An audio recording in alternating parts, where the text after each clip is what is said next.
Kristjan Raud, kelle loomingut on eksponeeritud ühes maailma mainekamas muuseumis Orsay's Pariisis, õppis kunsti välismaa kuulsates kunstiakadeemiates, kuid tõelise rahu leidis ikka koduses Eestis.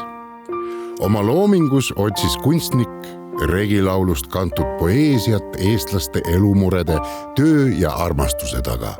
1940. aasta kirjas sõber Karl Eduard Söödile ütleb Raud: valgus suur, hommik, töö kutsub ja käsib, pean sõna kuulama. Nii muutus Raud justkui ise kündjaks, keda veab ees hobune ehk töö. Pean sõna kuulama.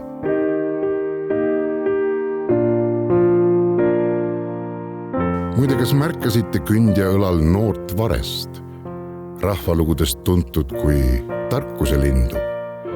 Ehk on see vihje, et Raud oli ka ise jõudnud eestlase ja eestluse tõelise mõistmiseni.